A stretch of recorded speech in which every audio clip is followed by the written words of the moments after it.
Oh, face à face. Thank you, Lord. Thank you, Jesus. Thank you, Holy Ghost. J'aimerais commencer une nouvelle étude intitulée Comprendre et dominer. Nous croyons que le Seigneur va encore vous bénir et vous permettre de voir plusieurs choses sous l'angle de sa parole. Vous savez, dans le projet de Dieu pour l'homme, il y avait une phrase que Dieu a mentionnée, que Dieu a déclarée à son propos. Une phrase qui englobe tout ce qui regorge, tout ce qui entoure et tout ce qui est dans la terre ou encore dans le monde. Et cette phrase ou ce mot est simplement dominer. Nous allons partir dans Genèse chapitre 1 au verset 26. C'est écrit ici. Puis Dieu dit, faisons l'homme à notre image, à notre ressemblance, qu'il domine sur les poissons de la mer, sur les oiseaux du ciel, sur le bétail, sur toute la terre et sur tous les reptiles qui rampent sur la terre.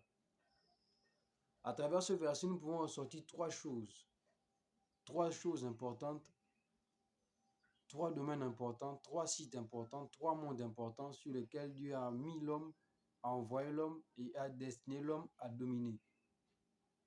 Le premier monde ou encore le premier site ou encore le premier domaine que Dieu a voulu que l'homme domine, c'est au niveau de la terre ou encore au niveau du monde terrestre.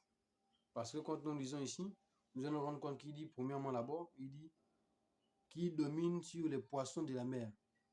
Quand on parle des poissons de la mer, on parle ici du monde marin. Après, il continue en disant sur les oiseaux du ciel. Les oiseaux du ciel, ici, on parle ici du monde spatial. Et en terminant, il dit sur toute la terre. Donc, à travers ce verset, nous pouvons ressortir trois mondes, trois sites ou encore trois domaines sur lesquels Dieu emmène ou encore veut que l'homme domine.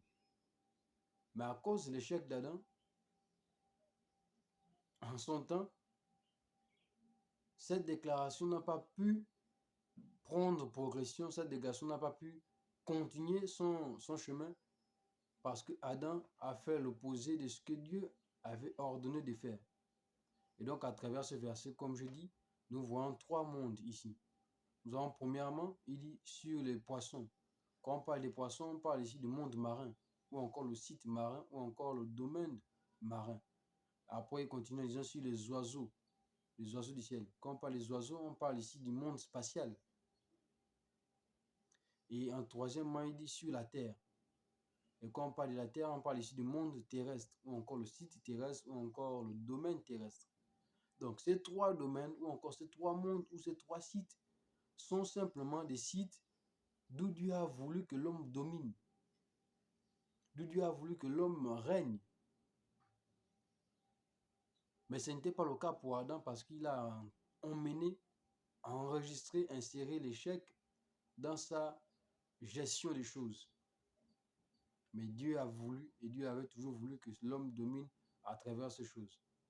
Maintenant, la question c'est comment dominer quelque chose que l'on ne comprend pas?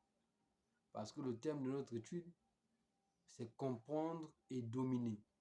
Mais avant de dominer, il faut d'abord comprendre. Et donc, comment dominer quelque chose que l'on ne comprend pas? Comment dominer le monde marin? Comment dominer le monde spatial? Comment dominer le monde terrestre si nous ignorons comment il fonctionne? Et donc, à travers ces questions, nous allons parler une à une, petit à petit, de ces trois différents mondes. Et aujourd'hui, nous allons aborder le monde marin. Donc, premièrement, le monde marin. C'est quoi le monde marin? Nous allons partir tout de suite dans Matthieu chapitre 8 au verset 24. Nous allons essayer de ressortir ici quelque chose de très important qui va nous permettre de comprendre de quoi il s'agit quand on parle du monde marin.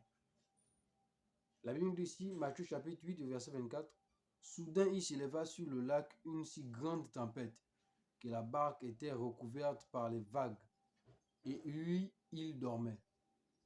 Les disciples s'approchèrent et le réveillèrent en disant, « Seigneur, sauve-nous, nous allons mourir. » Maintenant, j'aimerais qu'on prenne plus d'attention, qu'on s'attarde sur le verset 24. Le verset 24 nous dit ici, soudain il s'éleva sur le lac une si grande tempête. Une si grande tempête. L'une des choses que vous devez comprendre ici, c'est que Jésus était en mission pour aller délivrer quelqu'un qui avait une légion de démons. Et la direction qu'il prenait, c'était une direction pour sauver quelqu'un. Mais il y a eu une opposition sur la mer. Et comme je dis, premièrement, nous allons parler du monde marin. La Bible dit, soudain il se leva sur le lac une si grande tempête. Il s'agit ici des esprits des eaux. Vous savez, les esprits des eaux n'ont aucun respect pour quiconque. Les esprits des eaux ne respectent ni l'autorité qui est devant eux, ni en fait l'influence qui est devant eux. Il s'agit ici des esprits des eaux. Et quand on parle de la barque est synonyme de deux choses. La barque peut être synonyme de l'église. Et la barque peut être synonyme aussi de la famille. Et donc, lorsque les esprits des eaux rentrent dans une église, lorsque les esprits des eaux rentrent dans une famille, c'est pour apporter plusieurs cafouillages, pour apporter plusieurs destructions sur plusieurs formes. Sur plusieurs formes.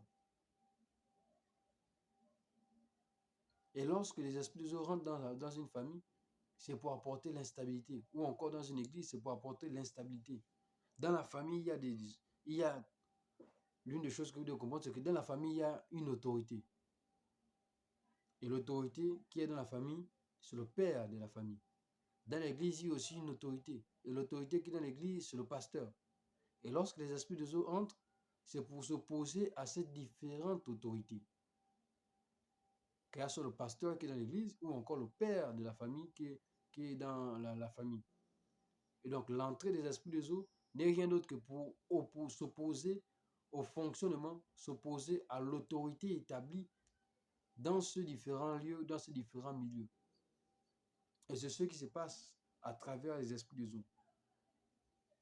Et donc, nous devons comprendre ici que la parole nous dit ici, soudain il s'éleva. Soudain. Soudain. En d'autres mots, ce n'est pas quelque chose qu'on a vu venir. C'est comme dans l'église.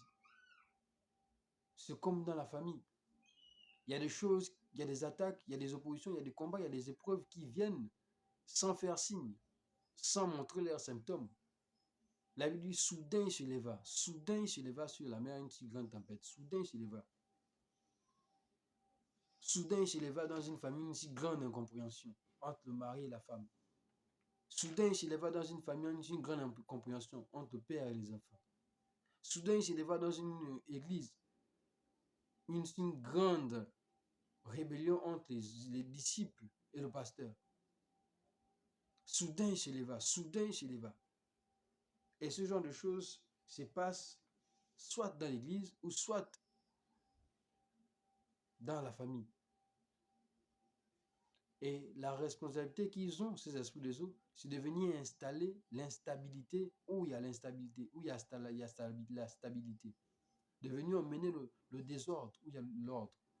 De venir faire régner en fait le cafouillage. Ça, c'est la fonction des esprits des eaux. C'est l'une des fonctions parce qu'ils ont plusieurs fonctions. C'est l'une des raisons pour lesquelles c'est important d'avoir Jésus dans sa barque. C'est important d'avoir Jésus dans sa barque. Aujourd'hui, nous allons nous arrêter et nous allons continuer prochainement sur d'autres aspects concernant les esprits des eaux. Que le Seigneur vous bénisse.